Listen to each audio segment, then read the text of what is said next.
desejamos outro lar, um novo Éden pra morar, pois ficaremos por aqui somente um pouco mais.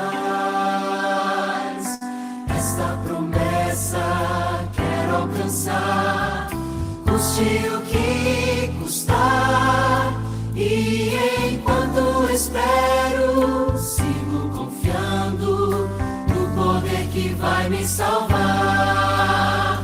Com os pés na terra e os olhos no céu, eu vou. Com os pés na terra e os olhos no céu, eu vou seguindo até encontrar meu Jesus.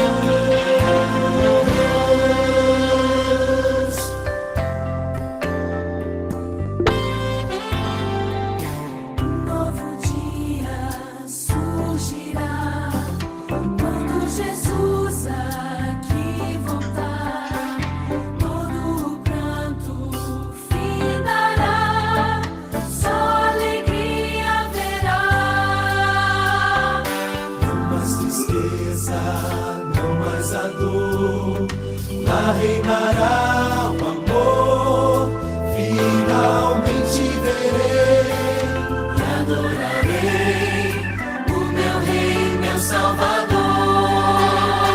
Com os pés na terra e os olhos no céu, eu vou. Com os pés na terra e os olhos no céu, eu vou seguindo até encontrar meu Jesus. Com os pés na terra e os olhos no céu, eu vou. Com os pés na terra e os olhos no céu, eu vou seguindo até encontrar meu Jesus.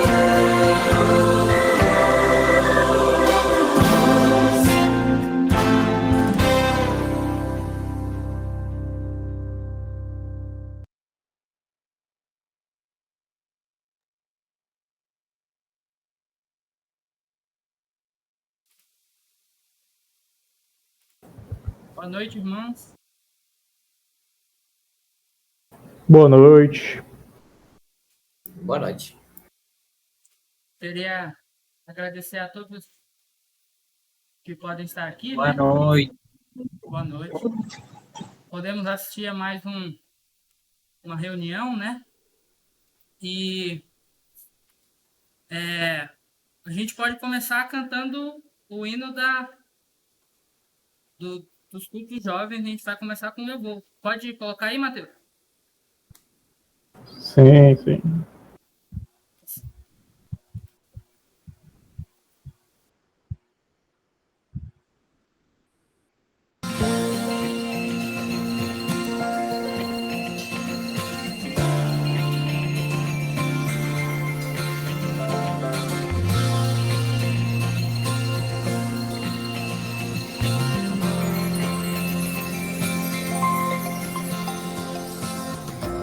Serei aquele que ouve apenas por ouvir.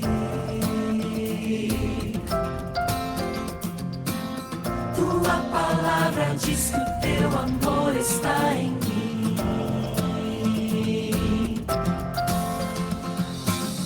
O sacerdócio é meu desde que pela fé eu aceitei. E a missão recebi.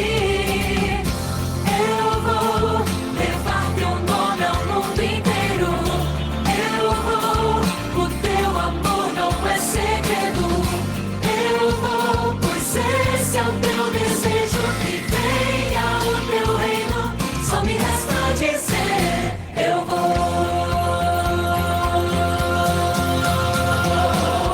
A quem pedir razão da minha fé, razão darei.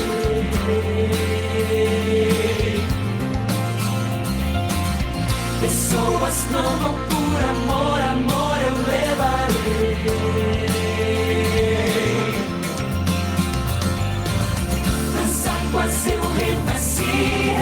comigo chamado pra servir. Já pensei, decidi. Eu vou levar teu nome ao mundo inteiro. Eu vou, o teu amor não é segredo.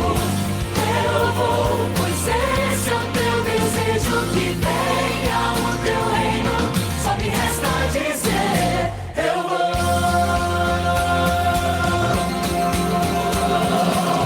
Eu abro mão de mim e cumpro o teu querer. O teu espírito em mim me enche de poder. Eu quero ver tua glória no céu aparecer. Eu abro mão de mim e cumpro o teu querer. O teu espírito em mim me enche de poder. Eu quero ver tua glória no céu aparecer. Eu vou levar teu nome ao mundo inteiro. Eu vou, o teu amor não é segredo. Eu vou, pois esse é o teu desejo, que venha o teu reino. Só me resta dizer, eu vou levar teu nome ao mundo inteiro. Eu vou, o teu amor não é segredo. Eu vou, pois esse é o teu desejo, que venha o teu reino. Só me resta dizer, eu vou. Só me resta dizer, eu vou.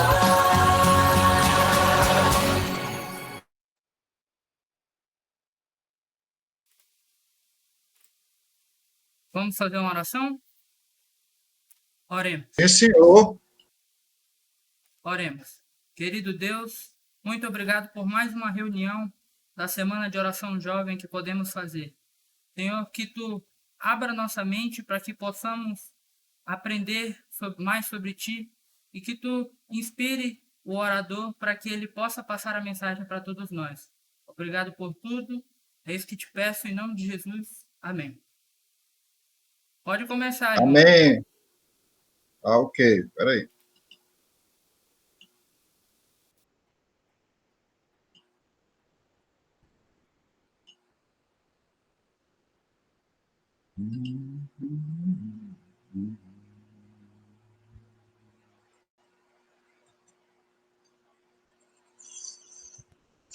Boa noite. Vamos deixar o livro de Apocalipse aberto no capítulo 13, como foi feito ontem. Só que hoje nós vamos ver especificamente o capítulo 13, versos 16 a 18. Não só esta passagem, outras virão correlatas para adicionar ao conteúdo a mensagem de hoje, mas especificamente o centro da nossa mensagem para hoje está em Apocalipse 13, versos 16 a 18. Eu vou até pedir, vou ler aí, acompanhe minha leitura aí.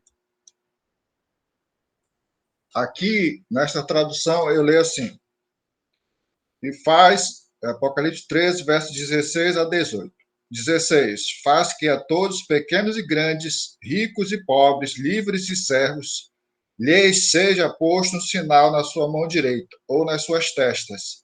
17. Para que ninguém possa comprar ou vender, senão aquele que tiver o sinal ou o nome da besta ou o número do seu nome.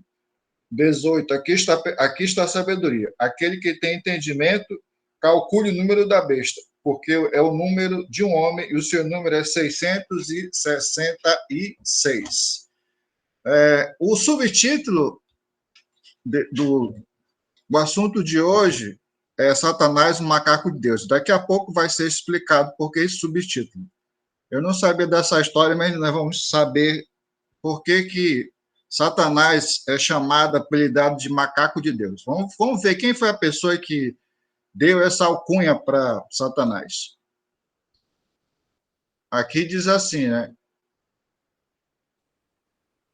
Um macaco de Deus. Lutero, que tinha um bom senso de humor, muitas vezes se referia a Satanás como macaco de Deus. E o motivo é o seguinte: você sabe por quê?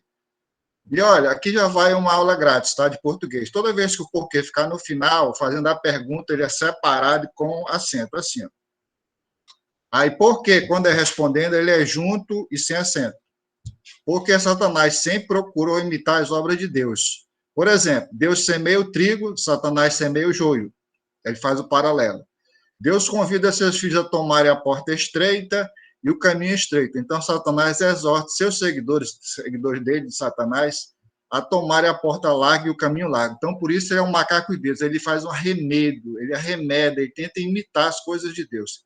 E aqui tem um filme, eu não sei, é Planeta dos Macacos, a origem, para ilustrar esse animal aí, representa César, um macaco inteligente que está sendo ensinado por ele. Vou colocar esses dois cientistas, mas depois ele desenvolve essa capacidade dele de raciocínio, mas ele tem que aprender, como vamos dizer assim, com os seus adestradores. E aí vai o assunto, o cerne da nossa mensagem para esta noite. O selo de Deus versus a marca de Satanás. Perceba que um é selo e o outro é marca. Ele vai ficar bem diferenciado esses dois, vamos dizer, esses dois marcadores ao longo do nosso estudo. Vamos lá, então. Identificando o selo de Deus.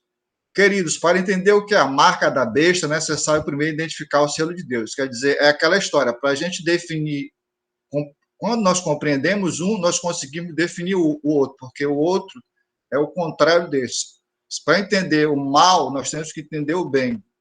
Se descobrirmos o que é o selo de Deus, será fácil para nós sabermos o que é a marca da besta, pois terá que ser o contrário. Para tanto, vamos ler juntos o capítulo 7 de Apocalipse 1 e 4. Eu vou ler aqui e depois a gente lê o 14. Vamos lá, então.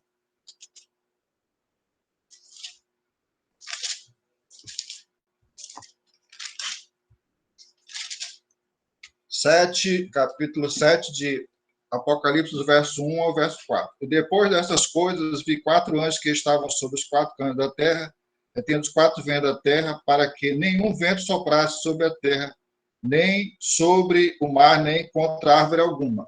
Eu vi o trânsito subir do alto do sol, da nascente, que tinha o selo de Deus vivo, e clamou com grande voz aos 4 anjos, a quem fora dado o poder de danificar a terra e o mar, dizendo: não danifiqueis a terra, nem o mar, nem as árvores, até que hajamos selado nas suas testas os servos do nosso Deus. 4. E eu vi o número dos selados, e eram 144 mil selados de todas as tribos dos filhos de Israel. Agora, vamos fazer o paralelo com o 14, capítulo 14, o verso 1. Se você com certeza já tiveram a curiosidade, já tiraram as curiosidades de saber que esses dois capítulos, 7 e 14, são capítulos paralelos do livro de Apocalipse, eles tratam do mesmo assunto, mas dando uma ampliação, ou então um acréscimo a algo que não foi colocado no outro capítulo. Aqui no capítulo 14, ou um diz 14 ou 14, sabe? Tanto faz. Capítulo 14. Verso 1. E olhei, e eis que estava o Cordeiro sobre o monte Sião, e com ele 144 mil, em que em suas testas tinham escrito o nome de seu pai. Então, aqui, nós temos, no capítulo 14, uma referência que não está no capítulo 7. Mas nós vamos ver isso aí daqui a pouco, porque aparentemente existe uma contrariedade, mas é aparente. Vamos lá. Se olharmos cuidadosamente para esses versículos, podemos descobrir algumas verdades essenciais sobre o selo de Deus. Primeira verdade: o selo de Deus é colocado na testa dos servos de Deus. Só existe um ponto, um local específico para selar o povo de Deus, na testa. Segunda verdade: os selados são identificados como 144 mil. Então, outra informação. Além de aqui é um número, claro, que nós não vamos considerar esse número literal, ele é simbólico, mas eu não sei se vai dar tempo para nós discutirmos isso, mas isso não é essencial, não é oportuno para um momento. Então, nós temos aqui, em essência, essas duas características. O selo de Deus é colocado na testa do servo de Deus, e a segunda verdade, Os selados são identificados como os 144 mil. Na sequência, nós temos o seguinte: sabemos que os 10 mandamentos são os princípios eternos de Deus. Da mesma forma, é muito importante notar que, quando o Antigo Testamento fala do selo, o está relacionando ao mandamento específico. Se você ler o livro de Ezequiel, perceberá qual dos 10 mandamentos está diretamente relacionado ao selo de Deus. Então, os mandamentos de Deus, quando eles são obedecidos, identificam um povo. Mas existe especificamente entre os 10 mandamentos um que distingue dos demais povos, dos demais, vamos dizer, seguidores de Deus. E aí vai Ezequiel, para ganhar tempo, né, já está Ezequiel, já tem as duas passagens, Ezequiel 20, verso 12. Aqui nós lemos, nesta tradução: também lhes dei os meus sábados para servir de sinal entre mim e eles, para que soubesse que eu sou o Senhor, que eu os santifico. Percebam bem que aqui, esse sinal, no início, a princípio, ele é um sinal distintivo do povo de Deus que o adora, que adora a Deus. Além disso, ele também, quando o povo de Deus adora o Senhor no sábado, ele também é santificado. Então, o povo de Deus, a adorar a Deus no verdadeiro dia de adoração, designado por ele, por Deus, nesse dia santo, ele recebe, portanto, a santificação. Então, ele adora a Deus e, por adorar a Deus, ele recebe o selo da santidade, porque ele é santificado nesse dia de adoração especial, o Santo Sábado. Na sequência, nós temos Ezequiel 20, verso 20. Santifique os meus sábados, pois servirão de sinal entre mim e vocês, para que saibam que eu sou o Senhor, seu Deus. Aqui também distingue. Quando a cristandade observa isso, ela vê que os adventistas do sétimo dia, os judeus, os batistas do sétimo dia e outros tantos que estão se achegando agora à observância do Santo Sábado, isso faz com que haja uma diferenciação, haja um destaque, dizendo que aquele povo ali adora a Deus no Santo Sábado.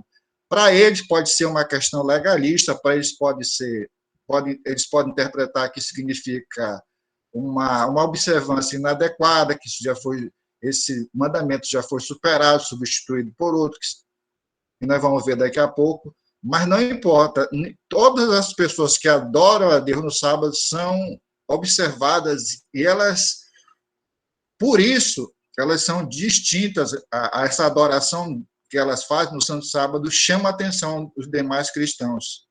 Na sequência, nós temos o sábado, o quarto mandamento da lei de Deus, é identificado como um selo.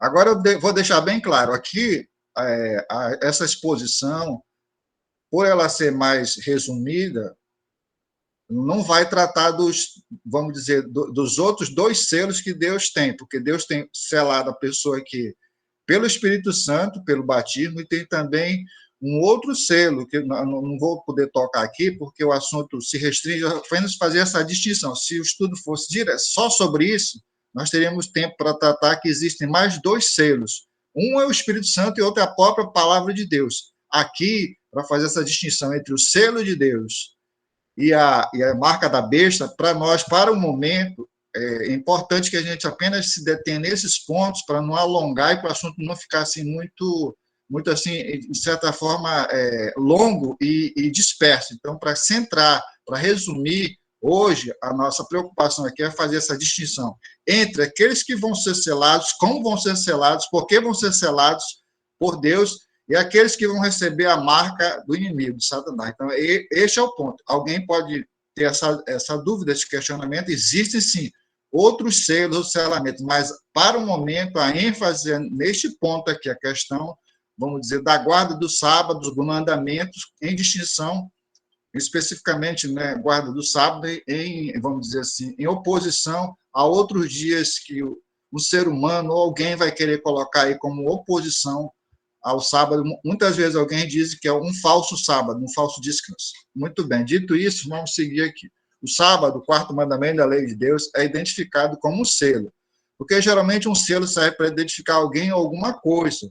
Este contém um nome, atributos, autoridade e caráter do proprietário do selo. Vamos ver isso aqui daqui a pouco numa imagem aqui. Por exemplo, toda vez que você vê o presidente na televisão se dirigindo ao povo, se você olhar de perto, notará que na frente ou atrás dele está o selo presidencial. Isso aí depende muito, né? Se for na questão do presidente dos Estados Unidos, tem um destaque diferente. Se for o presidente brasileiro, também tem. Eles usam um selo diferente para identificar o país que eles estão representando, a autoridade constituída para aquele momento, falando para a nação, em nome da nação, porque ele é no caso, presidente, ele é o governador geral de todo o Brasil. E lá nos Estados Unidos, claro, lá já é outra situação, mas estou fazendo essa comparação apenas aí. O selo identifica quem está governando a nação. Ao ler o quarto mandamento, que nos fala sobre a observância do sábado, notamos que ele identifica Deus como governante absoluto de sua criação. Então, aqui é um ponto fundamental. Quando nós vamos adorar a Deus no sábado, nós estamos dizendo que Ele é o nosso Criador, que Ele é o nosso Salvador, que Ele é o nosso Redentor. Nós estamos dizendo que Ele é o dono do universo, que Ele toma conta de todos nós. E por isso, nesse dia especial, no sábado, nós estamos celebrando esse cuidado dEle, esse amor expresso, e também cultuamos porque Ele é pelos seus atributos. Na sequência, o selo de Deus. No capítulo 14 do Apocalipse, vemos novamente o mesmo grupo que foi selado no capítulo 7 ou 7. No entanto, uma diferença aparece. Enquanto em Apocalipse 7, os 144 mil símbolos do povo de Deus no tempo do fim tem o selo de Deus em suas testas. Em Apocalipse 14, os 144 mil têm o nome do Cordeiro e de Deus escrito na testa. Aí podia pensar, a pergunta que pode surgir é: mas é a mesma coisa? São as mesmas pessoas? Esse selo é o mesmo? Essa seria a indagação principal. Aparentemente, há uma contradição, mas ao compararmos as duas passagens bíblicas, chegamos à seguinte conclusão: o selo de Deus é o nome de Deus escrito na testa de seus fiéis. Aí nós vamos pensar aqui. Se está na testa, obviamente que nós não podemos entender que isso seria algo literal. Não vai haver aqui escrito aqui, ó, Deus, Yahvé, o pentagrama aqui na testa dos salvos. Não vai haver também escrito Jesus, ou Yeshua, Yehoshua. Não é essa a questão. Como nós temos falado algumas vezes, a Bíblia é escrita por diversas pessoas que têm diversos conhecimentos, diversas formas literárias de escrever. E nós hoje sabemos, mesmo na língua portuguesa, nós temos uma forma estilística de escrever poemas, escrever prosa, escrever os romances, as novelas, os contos, as crônicas. Existe uma forma, existe um estilo para se escrever. E, obviamente, que na hora do autor escrever, ele faz uso dos recursos linguísticos. Por exemplo, se eu vou só para ter uma ideia, como é que nós não entenderíamos bem o assunto se nós não compreendêssemos que é a palavra de Deus, a Bíblia é a palavra de Deus, mas só que ela é escrita na linguagem humana, no estilo humano, com recurso humano. Por exemplo, se o irmão César for escrever um assunto, o mesmo assunto é passado para mim, para o Mazinho, vamos colocar aí para o Mateus, o mesmo assunto, o mesmo tema redacional, cada um de nós vai escrever sobre o assunto, mas nós vamos ter a nossa forma de abordar, de desenvolver o tema, de fazer uma conclusão. É o mesmo assunto, é o mesmo tema, mas nós desenvolvemos de forma diferente. Por quê? Porque cada um de nós é uma pessoa, é um indivíduo que tem as suas particularidades, seus conhecimentos, sua forma de pensar, de agir, de escrever, as leituras, a forma de conhecimento. Uns são de humanas, outros são de exatos, outros são de biológicas. Enfim, tudo isso vai fazer com que a pessoa, ao escrever um texto, escreva a seu modo, mas inspirado por Deus. Quer dizer, Deus respeita as particularidades de cada indivíduo na hora que ele vai escrever. Então, por exemplo, existe uma passagem em Gênesis que fala, só para vocês terem uma ideia aqui de como é que a gente tem que ter cuidado ao ler e prestar atenção que não pode ser considerado literal, às vezes é um recurso estilístico que o autor usa para poder se expressar, porque isso é elegante, isso é um estilo de escrever. Vou ler aqui Gênesis, quem quiser pode acompanhar na sua versão, Gênesis é o capítulo 4 ou 4. Deixa eu ver aqui, só pegar aqui a passagem. Está aqui, achei. Aqui, os versos 9, 10 e 11, do capítulo 4 de Gênesis. Nós não podemos entender isso aqui de forma literal. Ninguém, sem consciência, vai ler e dizer que isso aqui é literal. Verso 9 do capítulo 4 de Gênesis. E disse o Senhor a Caim: onde está Abel, teu irmão? Ele disse: não sei, sou eu guardador do meu irmão? Veja, o bichinho já era meio abusado aqui. Imagina, assim, se alguém vai falar com Deus, eu teria até medo de falar com meu pai, ele só vai imaginar com Deus. Mas era ele lá. Vamos para o nosso tema aqui. E disse Deus: que fizeste? Preste atenção agora nisso aqui. A voz do sangue do teu irmão clama a mim desde a terra. A voz do sangue do teu irmão clama a mim desde a terra. E agora, maldito és tu desde a terra, que abriu a sua boca para receber da tua mão o sangue do teu irmão. Nós não vamos compreender isso aqui como literal. É uma forma estilística de expressar aqui. Abel foi morto, portanto, tem que haver uma condenação do assassino, que é seu irmão Caim. Então, existe uma justiça que deve ser feita. Aquela morte deve ser paga por meio de uma punição. E essa punição é inerente à prática do crime. Então, o que Deus está dizendo? Tu mataste Caim, tu mataste Abel, e por conta da morte de Abel, tu tem que pagar por isso. Então, olha o recurso estilístico que foi usado. Vou repetir. Verso 10. Disse Deus: que fizeste a voz do sangue do teu irmão, clama a mim desde a terra. Imagine a voz do sangue clamando a Deus, desde a terra ainda. E agora, maldita tu, desde a terra, que a terra abriu a sua boca, desde quando a terra tem boca, né, para receber da tua mão o sangue do teu irmão. Obviamente que isso é uma linguagem figurativa, uma linguagem literária para expressar algo que era compreensível aos leitores da época. Hoje também para nós é compreensível. Mas tem textos bíblicos que precisam ser melhor entendidos, porque eles são escritos numa linguagem particular, que a gente chama de idiosincrasia, ou a questão do próprio vocabulário, que lá só era entendido para eles lá naquela época. Imagine se, por exemplo, nós escrevêssemos aqui e disse assim: hoje eu estou de bubuia aqui eu estou de bubuia aqui no Educandos. Mas traduzir isso para o alemão, para o inglês, para o francês, como é que vai traduzir isso aqui? É uma linguagem nossa, particular. Todos nós entendemos. Hoje eu estou até o tucupi. O que já acha tucupi? Enfim, essas coisas. Hoje chutei o chutei o pau da barraca. São expressões nossas, são expressões idiosincráticas, idiomáticas, que só quem vive neste contexto tem essa compreensão. Às vezes é isso que acontece no texto bíblico. Muito bem. Por que eu estou dizendo isso? Porque às vezes a gente tem que entender que não existe contradição, não existe antagonismo nas passagens bíblicas, que precisa ser entendido o contexto e por que aquela linguagem foi escrita daquela forma. Voltando para cá. Aparentemente é uma contradição, mas ao compararmos as duas passagens bíblicas, chegamos à seguinte conclusão: o selo de Deus é o nome de Deus escrito na testa de seus fiéis. Na sequência, selados por Deus. Então, aqui nós estamos resumindo um pouco esse contexto. Quando a Bíblia, e especialmente o Apocalipse, se refere ao nome de Deus, fala de nada mais, nada menos do que o caráter de Deus. Então, preste atenção nisso aí, né? Quando se refere ao nome de Deus, fala ao caráter de Deus. Então, podemos concluir que o selo de Deus é o caráter de Jesus Cristo reproduzido na vida de seus fiéis seguidores.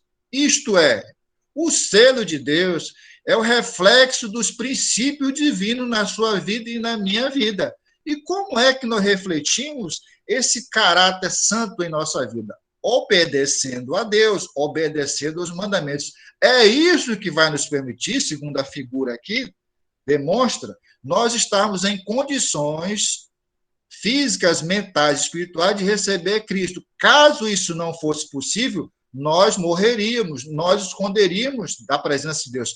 Mas como nós já temos essas, vamos colocar assim, virtudes espirituais concedidas por Deus, essas virtudes já foram absorvidas em nós de alguma forma, nesse período aqui, que antecede a volta de Jesus e posteriormente no tempo de angústia, o caráter desses cristãos estão muito semelhantes ao Jesus Cristo. É isso que lhes permite contemplar a volta de Jesus sem serem destruídos, porque ele já tem o selo de Deus, já tem a vida, vamos colocar assim, a semelhança de Jesus Cristo já está expressa na vida desses que aguardam a volta de Jesus. Então, portanto, o selo de Deus é o reflexo dos princípios divinos na sua vida e na minha vida. E eu torço para que nós tenhamos essa bênção e não vamos desistir de forma alguma de receber esse selo. Do que depender de nós devemos fazer. Aquilo que é impossível ao ser humano é com Deus. Mas tem um corinho que eu creio que diz uma verdade a esse respeito. Ele diz mais ou menos aqui, assim: Deus completa o incompleto que existe em mim. A parte que me cabe fazer, eu tenho que fazer. A parte que não cabe a Deus, ele o fará certamente. Vamos agora à marca da besta. Para entendermos em que consiste a marca da besta, é necessário fazermos uma pausa para analisar o versículo 17. Vamos lá, então? Vamos voltar lá para Apocalipse 13. Eu vou pedir aí para que eu não fale sozinho, vou pedir para que o Murilo leia para mim aí. Para mim não, para nós, né, Murilo? Pode ser?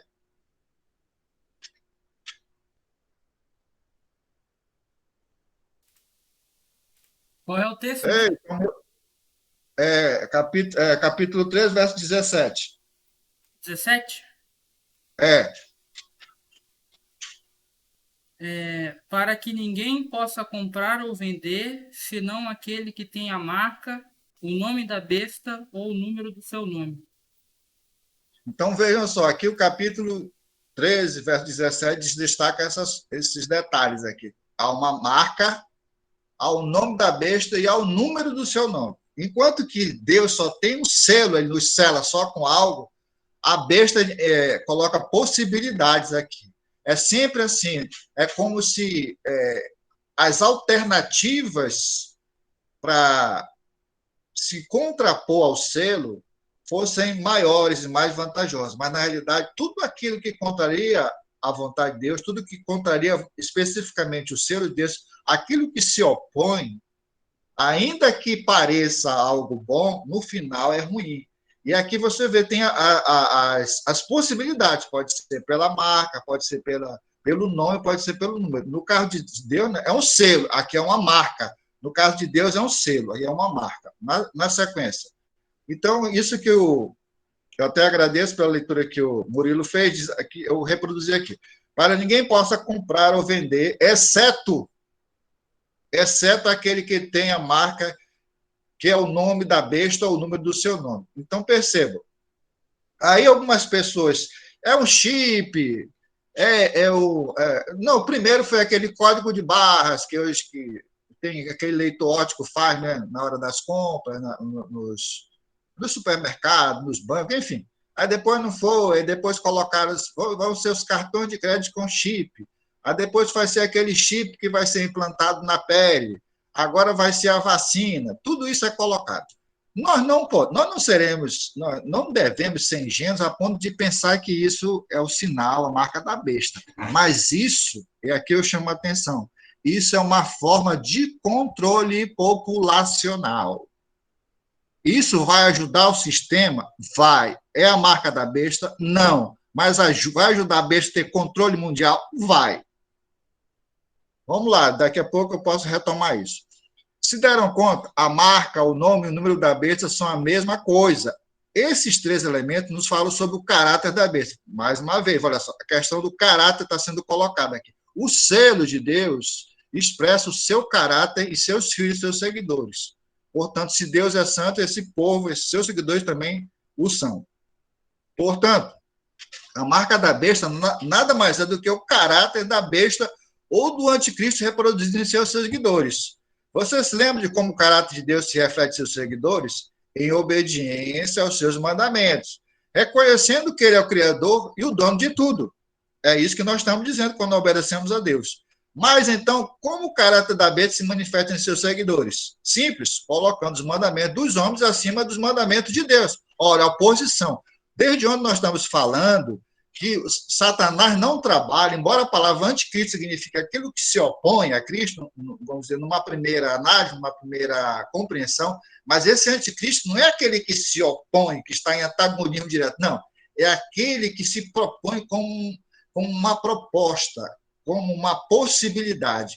É aquele que aparenta ser algo bom, mas é ruim. É aquele que faz a pessoa desviar-se do verdadeiro caminho por meio de isca, de engodos. Ele trabalha nesse sentido, não no sentido de colocar algo que seja contrário ali, de logo assim, a nossa vista, diante do nosso rosto, algo um preto e um branco, um vermelho e um azul. Não é assim, eles colocam cores aproximadas, um laranja e um amarelo, um azul assim, um meio esverdeado, coloca para confundir as pessoas. Então, a ideia de Satanás é ter uma oposição, mas uma oposição disfarçada. Anticristo, nesse sentido, significa aquele que se opõe, que quer ser semelhante, mas não é aquele que está em contradição direta. Esse inimigo é sagaz por isso, porque ele não apresenta logo as ideias dele, ele vai colocando, na verdade, aqui, confirmando aqui, quando vocês tiverem tempo, percebam as tentações de Satanás. Veja só, toda vez que as 3 tentações feitas a Jesus são feitas com base na Bíblia, com distorções, para favorecer o lado de Satanás. É assim que as coisas aqui estão também, sempre caminham assim. É muitas vezes tênue a diferença entre o certo e o errado, a verdade e o erro. Fica assim ali, tem uma zona meio cinzenta ali, e essa zona cinzenta é que faz com que os cristãos caiam. Vamos lá, vamos continuar, vamos só repetir essa última parte aqui. Mas, então, como o caráter da besta se manifesta em seus seguidores? Simples, colocando os mandamentos dos homens acima dos mandamentos de Deus. Então, a marca da besta não é nenhum sinal, nem um chip, nenhuma vacina, enfim, não é nada disso. Mas isso vai ajudar o controle que a besta vai exercer sobre as pessoas. Ou como é que será que nós vamos deixar de comprar e vender? Olha, é só que cortar o nosso crédito, é só bloquear nosso cartão, é só não ter o Pix mais para fazer, é só não usar as formas mais de pagamentos dos agendamentos, enfim, isso vai, claro que isso vai ajudar a controlar. Por que nós somos aconselhados a ter uma espécie de lugar onde nós podemos plantar, cultivar e tirar de lá o nosso alimento? Porque nós não vamos depender de dinheiro, vai depender do solo da bênção divina. Mas isso fica para uma outra oportunidade. Então, a questão é que decidida, como vocês lembram, na mente, no primeiro, para nós, a decisão é mental, é espiritual. Não há nenhum versículo na Bíblia que ensine que a solenidade do sábado foi transferida para o outro dia da semana. Sabemos, porém, que a maioria das igrejas cristãs tem feito. Sabemos, porém, que a maioria das igrejas cristãs tem feito? Sim. Elas deram as costas aos 10 mandamentos e estabeleceram outro dia para adorar o Senhor, o domingo. Não tem base bíblica. Uma possível resposta aqui, na citação desse catecismo da Igreja Católica, da doutrina da Igreja Católica, tem a página 50, que tem esse resumo aqui. Pergunta, qual é o dia de repouso? Isso aqui é dentro do contexto católico. Resposta, o sábado é o dia de repouso. Pergunta, por que observamos o domingo em vez do sábado? Resposta, observamos o domingo em vez do sábado porque a Igreja Católica mudou a solenidade do sábado para o domingo, simplesmente por isso. Não tem base bíblica. Todos os demais cristãos, embora digam seguir estritamente a palavra de Deus como sola Escritura, como uma referência para a base bíblica, para o nosso dia a dia, para o nosso procedimento, não tem base bíblica para dizer que a guarda do sábado foi transferida para domingo. A não ser isso aqui, a não ser essa citação aqui do Catecismo Católico e outras fontes. Não tem na Bíblia nenhum texto que vá nos conduzir a entender que houve a guarda do sábado para o domingo. Mas vamos lá. Como podemos ver, queridos, o mundo será dividido em 2 grupos. De um lado, aqueles que têm o caráter de Deus e vivem a obediência aos seus mandamentos, e, por outro lado, aqueles que têm o caráter da besta, isto é, do anticristo. Todos nós, em outras palavras, os santos, os filhos de Deus, vão estar com o caráter de Deus, e os filhos de Satanás, seus seguidores, vão estar com o caráter dele. E isso é o resumo da ópera. A pergunta que nós devemos fazer é, em qual desses 2 grupos nós estaremos? Então, o nosso tempo, as nossas oportunidades, a ocasião vai nos preparar para a decisão que deve ser tomada desde agora, porque quando nós estamos nos preparando para esses embates, para essas batalhas, nós estamos dizendo de que lado nós estamos. Isso é fato, não tem como se evitar isso aí. Se hoje eu estou dizendo, eu guardo o sábado, santifico o sábado me santifica. Eu tenho esse dia como um dia especial, o dia que rememora a criação, me lembra também a redenção, me faz sentir que nesse dia eu dependo de Deus, que eu vou ao templo para adorar no Espírito em verdade, que eu reconheço que todas as bênçãos são advindas dele. Nesse dia eu estou, de certa forma, eu estou dizendo que eu estou me preparando para quando vier esse momento de decisão, eu estar do lado certo. Conclusão. Tem aqui, né? Hoje tem uma história de conversão. Nós tivemos suspense ontem, mas hoje tem. Brenda é uma jovem fiel que decidiu viver a obediência a Deus. Independentemente das consequências, vou ler de novo que eu me atrapalhei. Brenda é uma jovem fiel que decidiu viver a obediência a Deus, independentemente das consequências. Ela estava planejando sua formatura de mestrado com seus colegas de classe, que seria realizada em 3 meses. Brenda estava feliz, e quem não está, né, quando está para colar um novo grau, assim, um novo, como é que o pessoal costuma dizer? Um degrau a mais na carreira acadêmica. Só faltava uma matéria para terminar. Mas, ao se matricular para aquela matéria, percebeu que ela seria dada no sábado. Ela imediatamente se aproximou de seu professor para pedir-lhe que, por favor, permitisse que ela fizesse a matéria em outro dia. Mas o professor negou-lhe permissão. Brenda, como resultado, teve que esperar 1 ano para se formar. No dia da formatura de seus colegas, que seria dela, da Brenda, Brenda estava em uma igreja pregando. Mas sabe quando Brenda contou seu testemunho? Ela disse: naquele dia, muitos acharam que eu ia ficar triste, mas foi o contrário. Senti-me feliz por ser fiel ao meu Deus. Perdi o dia da minha formatura, mas recebi a alegria de viver em obediência. Peçamos a Deus para reproduzir em nós o caráter de Cristo e ajudar-nos a viver uma vida de completa obediência, porque isso vai mostrar de que lado nós estamos nesse conflito e se nós vamos estar do lado certo e do lado dos vencedores. Eu creio que nós estaremos desse lado. Não penso mais em ter prorrogação, em mudança de casaca para o outro lado, não. Tá? Para mim, já está meio tarde já para essas mudanças. Eu não estou dizendo que com isso, com a minha que eu tenho autossuficiência, que eu sou arrogante, mas é porque eu sei que essas coisas estão cada dia mais diante de nós. Eu já não tenho mais a idade do Murilo aí, né, do Mateus. Eu já estou na idade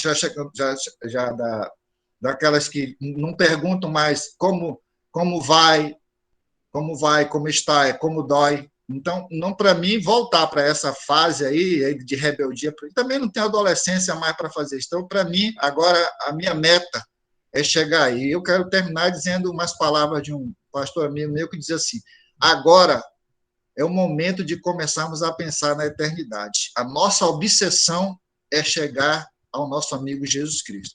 Que Deus nos abençoe, que Deus dê uma boa noite e também nos prepare para amanhã. Muito obrigado, boa noite, que Deus nos dê uma boa noite de descanso e amanhã tenhamos as nossas atividades conduzidas por Ele. E se for o caso de vocês terem tempo, amanhã nós vamos continuar de uma forma assim, mais breve, mais objetiva, a penúltima mensagem, o penúltimo episódio da série, dessa série que tão bonita, que diz respeito à mensagem central de Apocalipse, que é a questão do preparo para a volta de Jesus. Muito obrigado, boa noite, e agora é com vocês aí. Obrigado, irmão Euler. Para finalizar, nós vamos fazer uma oração. O senhor pode fazer uma oração, irmão? Posso sim. Oremos. Querido Pai Celestial, obrigado pela presença dos nossos amigos, dos nossos irmãos que estão conosco.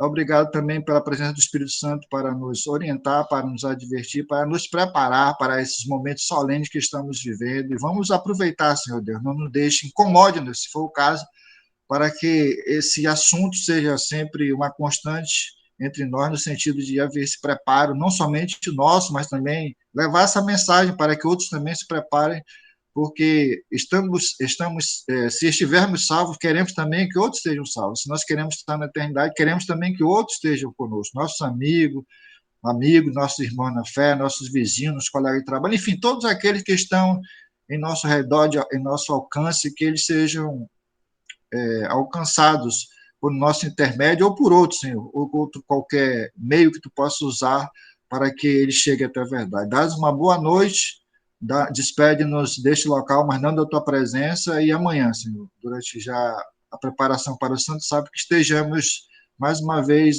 desejosos de aprender um pouco mais acerca de Ti e do preparo tão necessário para a iminente volta de Jesus. Em Teu nome nós te agradecemos. Amém, Senhor. Eu peço Amém. aos professores, desculpa, Murilo, só um minuto, os professores que permaneçam na sala antes, quando ele estiver despedindo, que a gente vai continuar a classe dos professores. Tá. Quem quiser Eu vou só assistir beber também, uma tá aguinha, vou só beber uma aguinha e volto já, tá, diretora? Irmã Valéria, esse link ele tem limite de 60 minutos. Ele vai já expirar. Aí vocês precisam criar um novo link para uma nova reunião, tá bom? então tá. Então a gente sai e eu entro de novo lá pela classe da Escola Sabatina. Isso. Tá bom? Positivo. Quem quiser assistir, seja bem-vindo. Tá Tá? bom. Obrigado aí. Até amanhã. Recebe, Senhor. Boa noite. Boa noite, irmãos. Muito obrigado. Boa Vejo noite, vocês amanhã. patrão. Boa noite. Boa noite. Buenas noites, meu amigo.